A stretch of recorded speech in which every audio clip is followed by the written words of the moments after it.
Hey everybody, welcome back to the Ultimate Trumpet Podcast. I'm Adam, here as always with Bella, and today we're getting into something that lives at the bottom of just about every trumpet player's gig bag and almost never gets the respect it deserves. We're talking mutes.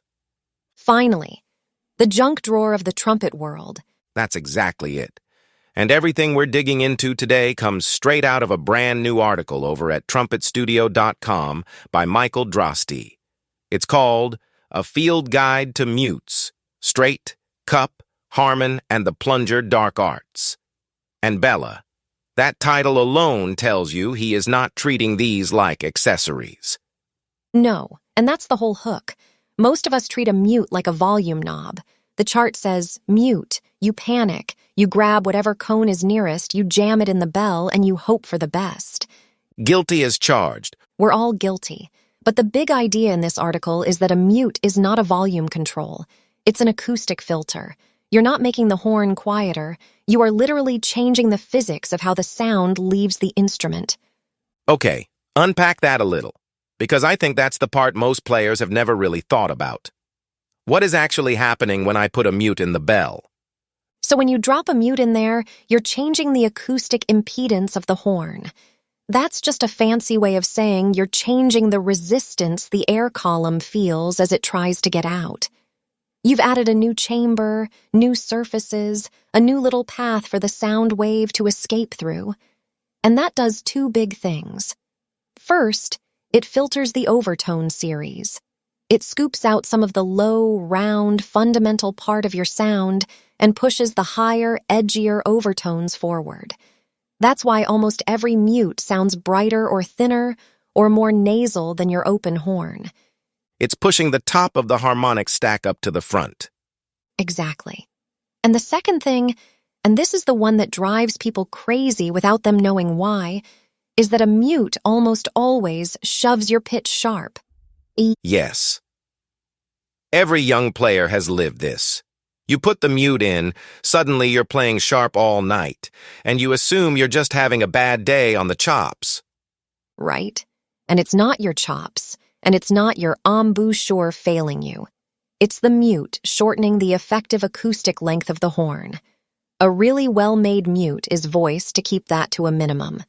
A cheap mute will leave you 10-15 cents sharp right across the range, and you'll be chasing your tuning slide the entire gig.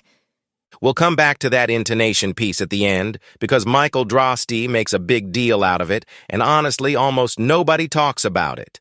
But let's open the bag. Start me off with the one everybody owns. The straight mute. This is the workhorse. It's the simple tapered cone with 3 little strips of cork that wedge it into the bell, and it leaves a gap so the air escapes around the edges. When you see consordino on an orchestral part with no other instruction, this is what the composer is asking for. And here's where people assume they're all the same. And they are absolutely not. The material changes everything. Your aluminum straight mutes, think Tom Crown, think Dennis Wick, those are the bright, brilliant cutting standard. They've got this ringing, almost silvery edge that slices right through a string section without disappearing. The Tom Crown aluminum especially has a reputation as one of the best-tuned mutes ever made, which is why you find it in pit orchestras and symphony sections everywhere. So aluminum is your laser beam. Aluminum is your laser. Now put a copper bottom on it, and you warm that edge up a little. You round off some of that brilliance into something darker and more singing. A lot of players go to copper when aluminum just feels too clinical, too cold. And then there's the old cardboard one rattling around that I've had since college. The fiber mute, the Humes and Berg stone-lined, is the classic. And don't write it off, because it does something the metal mutes can't.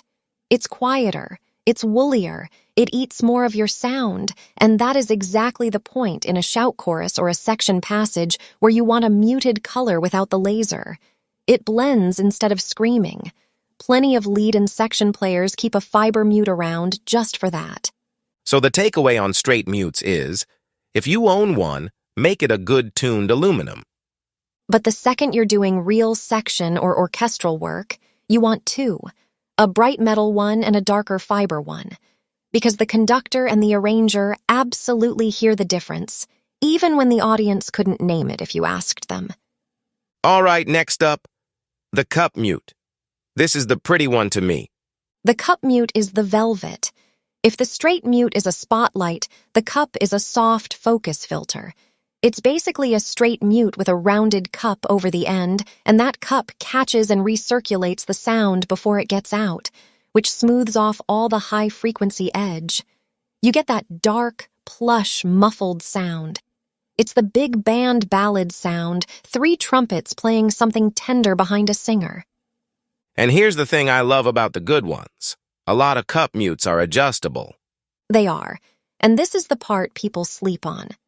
On the models with an adjustable cup, you can move that cup closer to the bell or farther away. Push it in tight against the bell, and you get darker, more closed, more muffled, more resistance.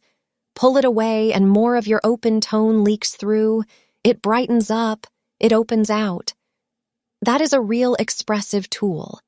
Setting your cup gap for the room and the chart, that's treating the mute as a discipline instead of a one-setting cone you stick in and forget. Humes and Berg again on this one? Humes and Berg is the workhorse standard for big band cup, durable, consistent, sounds like the records, and Dennis Wick makes a gorgeous adjustable cup if you want more control over that gap. The one warning is response. Because the cup adds resistance and recirculates the air, soft entrances and clean attacks down low can feel sluggish, kind of stuffy. You've got to commit to the air and keep the front of the note clean, or the cup will just swallow your articulations. Okay. Now we get to the famous one. The one with the mystique. The Harmon. Sometimes people call it the wah-wah or the wow-wow. It's the metal mute with cork running all the way around the rim, so it seals the bell completely and forces every bit of your air through it. And it comes with a removable stem in the middle, and that stem is the whole game. Because the Harmon is really 2 different instruments. Totally different instruments depending on what you do with the stem. Stem in, you can cup your hand over the end and get that classic talking wah-wah effect. That crying, sweeping, vocal thing that's all over early jazz and honestly, about 1,000 cartoon soundtracks.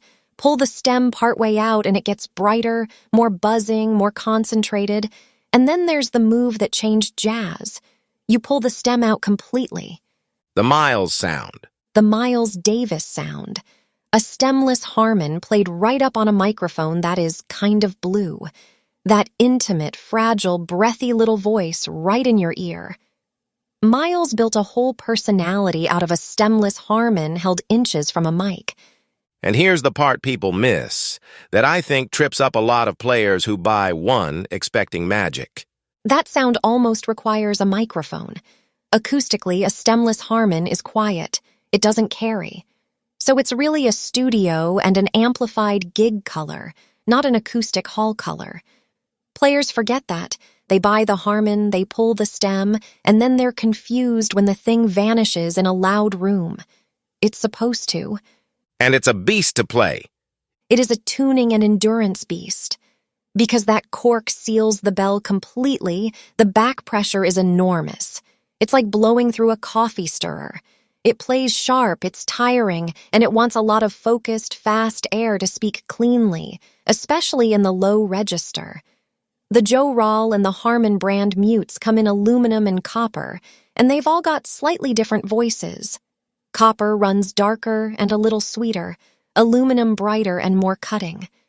If you want that Miles sound, get one, put a mic in front of it, and just accept that it's going to fight you until you build the air for it. Which brings us to my favorite section in the whole article. The Dark Arts. The Plunger. The least respectable, most expressive, most human mute in the entire bag. And yes, listeners, it really is just a rubber sink plunger with the wooden handle unscrewed. You can buy a real one, but you don't have to. You can buy a proper trumpet plunger from Humes and Berg or one of the boutique makers, sure. But plenty of legends used a literal hardware store plunger, and some still do. Do not spend money here if you don't want to. The plunger isn't even wedged in the bell. You hold it in your left hand and you work it over the bell opening. open and closed in real time, like a wah pedal you're running with your hand. And in the charts, you'll see the plus and the circle. Plus sign means closed. The little circle or a minus means open. Closed, the sound is choked, dark, vocal. Open, it blooms right back out to nearly your full tone. And when you sweep between the two, you get that unmistakable talking, laughing, crying quality. The trumpet literally sounds like a human voice. This is Ellington territory. This is the Ellington brass section, top to bottom. Bubber Miley, Cootie Williams, those guys built entire careers on the plunger growl, and often they'd tuck a little pixie mute, a small straight mute, into the bell behind the plunger to concentrate the buzz.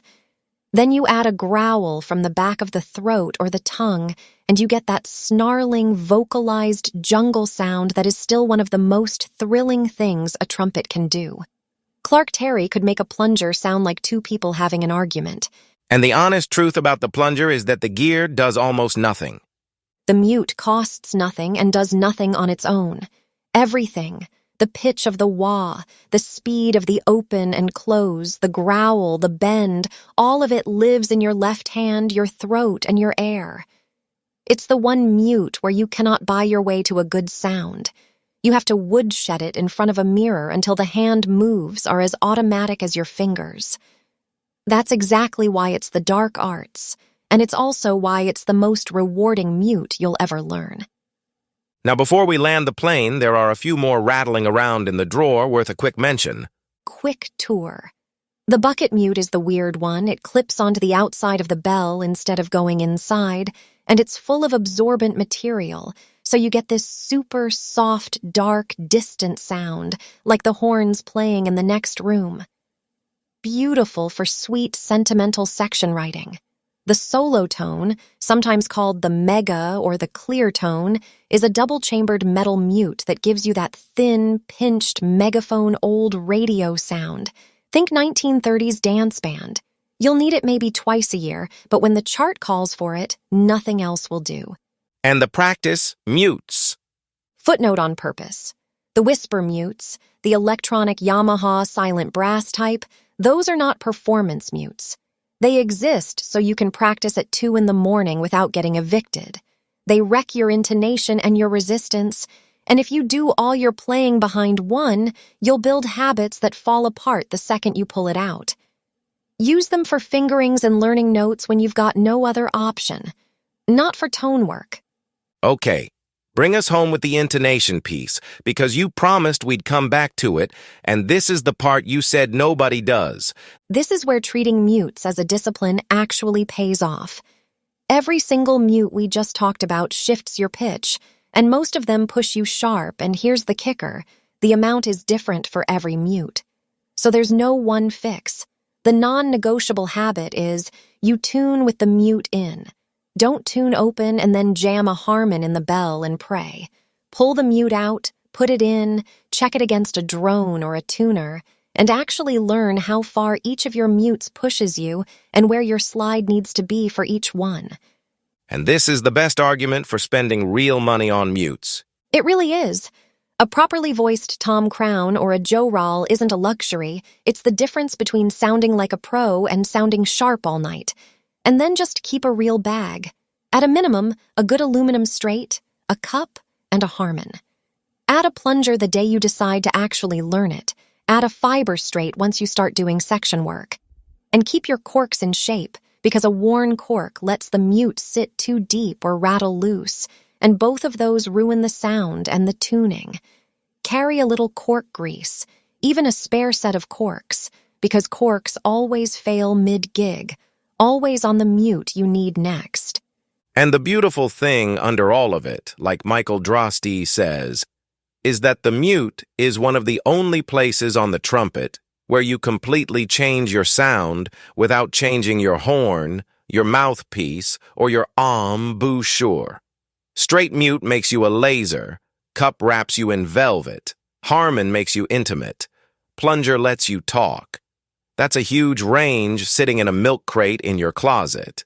So pull them out, tune them, learn what each one does, spend a week with a plunger and a mirror. The players who do that are the ones who get the call back, because they show up able to give the chart and the room exactly the color it needs. Could not say it better. Before we go, if you need the latest practice material, be sure to check out The Ultimate Warm-Up Book for Trumpet and The Ultimate Technical Study for Trumpet. If you're getting ready for the gigging season, don't forget your copy of The Ultimate Wedding Book for Trumpet. All of those are over at trumpetstudio.com. And if you're enjoying the show, do us a favor and leave us a rating and a review on Apple Podcasts or Spotify. It genuinely helps other trumpet players find us.